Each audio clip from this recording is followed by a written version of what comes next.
Good morning everyone. तर आज स्कूलचा पहिलाच दिवस आहे आणि 4:45 झाले तिथे, कारण 6:20ला बस खाली येणार आहे. आणि आज इतका पाऊस आहे, रात्रभर मुसळधार पाऊस आहे आणि आत्ताही चालूच आहे पाऊस. पहा,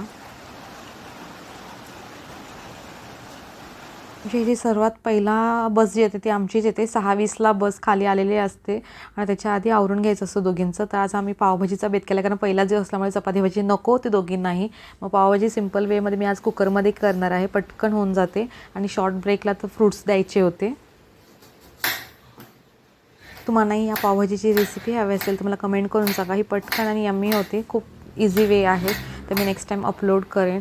आणि मग इथे मी पावभाजीसाठी कुकर ठेवला. तोपर्यंत मी मुलींना आवाज दिला, कारण पटकन उठून त्याही स्वतःच आवरायला लागतील. चिवचं तर पप्पांनाच उठायला लागणार होतं, कारण मी अर्धं काम कुकिंग होईपर्यंत टिफिन वगैरे पॅक करून तेवढं पॉसिबल नव्हतं, कारण ती उठल्यानंतर थोडीशी किरकिर करते. म्हणून पप्पा तिला थोडंसं उठून ब्रश वगैरे करून घेतात, बाकीचं मग मी आवरून घेते.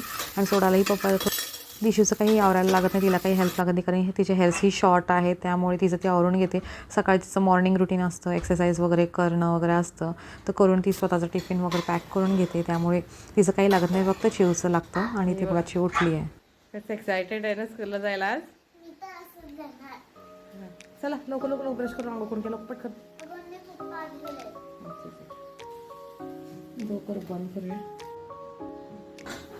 कुकरच्या 4-5 शिट्ट्या झाल्या होत्या आणि पावभाजी मस्त अशी शिजली होती. आता त्याला स्मॅश करून आपण एक वरून एक तडका द्यायचा, ज्याच्यात कांदा घालायचा बटरमध्ये, आणि कोथिंबीर, पावभाजी मसाला, आणि ज्याला मिरची अजून तिखट हवं असेल तर तिखट घालून घ्यायचं. मला इतकं इनफ होतं, कारण मुली खाणार होत्या, म्हणजे जास्त तिखट नव्हतं. हे बॅडगी मिरची पावडर घातल्यामुळे जास्त तिखट दिसत होतं, नाही तर असं फिकी होती आणि खूप मस्त लागते. तुम्ही नेक्स्ट टाईम नक्की ट्राय करून बघा. आणि ती पावभाजी माझी रेडी झाली आहे.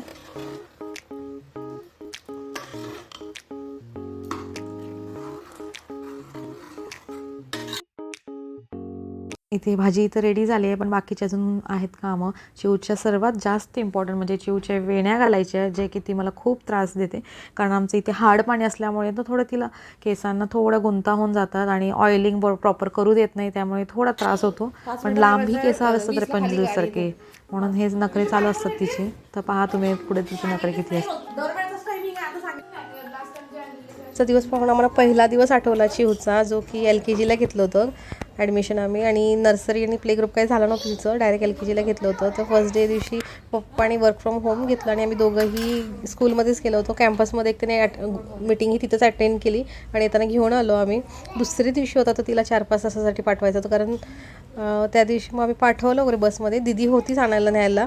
आणि मग आल्यानंतर अक्षरशः पप्पा इतके इमोशनल होते की ते बसून रडत होते. मला काहीच मी माझ्या कामात बिझी होऊन गेले होते, पण ते रडत होते. त्यांना बघून मग मलाही रडू आलं, कारण ती लॉकडाऊनच्या एक 6 महिने आधीची आहे. त्याच्यानंतर मग ते वर्क फ्रॉम होमच आलं. मग आम्ही सोबत असं खूप छोट्या छोट्या गोष्टी तिच्याकडे खूप लक्ष देऊन पाहिलेत. खूप बॉन्डिंग त्यांच्याबरोबर तिची चांगली झाली होती आणि खूप अशी शांत मुलगी, ऐकणारी, अशी उमऱ्याच्या बाहेरही न जाणार.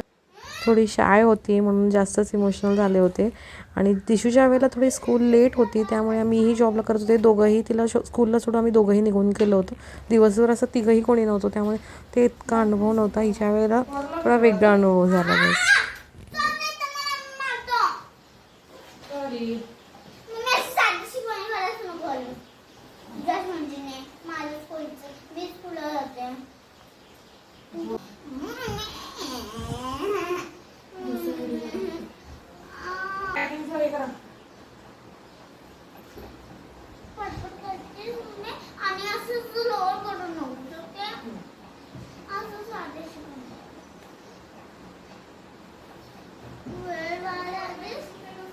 तिकडं प्रेस असं तिथे बघ, प्रेस असं तिथे.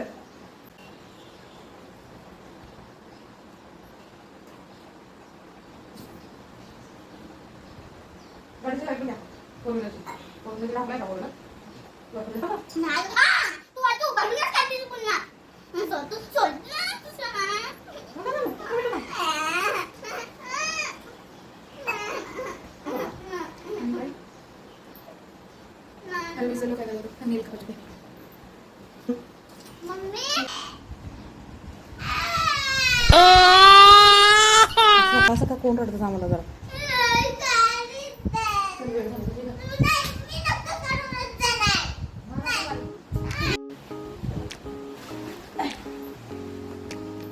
बॅग केवढी मोठी झाली.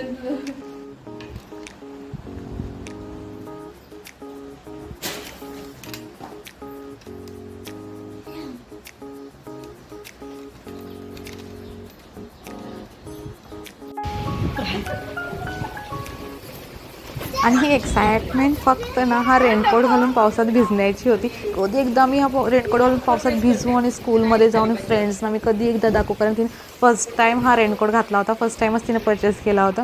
ती भिजायची खूप इच्छा होती तिची. पप्पा थांबा ना, थोडा वेळ भिजून जाऊया द्या, थांबा ना करत होती पप्पांना.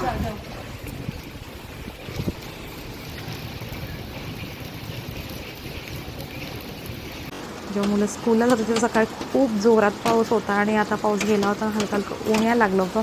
वातावरण खूप छान झालं होतं. म्हणून आता चहा वगैरे घेतला आणि मग बाकीची कामं आवरायला घेतली. आज काही जास्त पसारा नव्हता, कारण सगळ्यांनीच पावभाजी ब्रेकफास्टमध्ये केली आणि ह्याने म्हटले मी बाहेर ऑफिसमध्येच खाऊन घेईन, तर तेही माझं काम नव्हतं आज, म्हणून बाकीची कामं करायला लागले. मी बेडशीट वगैरे आवरून घेतलं. खूप आज म्हणजे आज टाईम जात नव्हता, कारण 1.5 महिन्यापासून आम्ही नुसती दिवसभर तिघींची मस्ती चालू होती.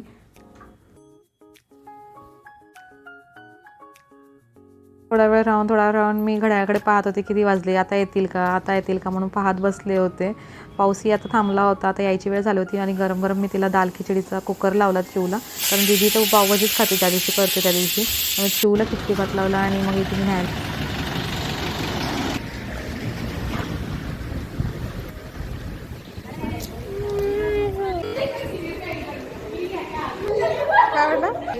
काय दिलं तुला बघू? आयडेंटिटी कार्ड तुझं दाखव ना मला, किती क्यूट दिसते तो. हां, मजा आली तुला आज वर स्कूलला फर्स्ट डे होता. तुझी टीचर आल्या होत्या आज. काय केला मग? आणि ना डान्स सर बी आलेला आणि म्युझिक सर बी आलेले. हां, त्यांच्याकडे पियानो आहे म्युझिक सर मध्ये. हो, त्यांनी वाजवतात, आम्ही टीव्ही मध्ये गाणं लावतो आणि वाजवतात. तुला आवडतं? तुला शिकायचं आहे? पाहिजे मला ते. बरं, मोठासा आहे. आपण ठीक आहे, आपण तुला क्लासला लावूया. हा, आरुष दादाला पण येते. आरुष दादाकडे खूप मोठं आहे काय पियानो. पियानो नाही त्याच्याकडे हे आहे. तेच ना पियानो त्याला म्हणतात. पियानो म्हणजे सरकडे हे आहे माझ्या. अच्छा, सरकडे गिटार आहे. गिटार. हां, आवडतं. तुला काय आवडतं, गिटार आवडते का पियानो? पियानो. अच्छा, चला लवकर फ्रेश व्हा आणि कपडे चेंज करा. आणि काय करणार आज? पावभाजीच खाणार. मी तुला दाल खिचडी बनवली ना. बरं, थोडी पावभाजी खा, नंतर मग दाल खिचडी का. ओके. हा, मी सणावर तुम्हाला सणाला दाल खिचडी खाल्ली. चालेल. सणालाच आमच्या घरी बोलव, कारण ती कधी येत नाही आमच्या घरी. चल मग. ओके, फ्रेश हो, चल. मी बाय.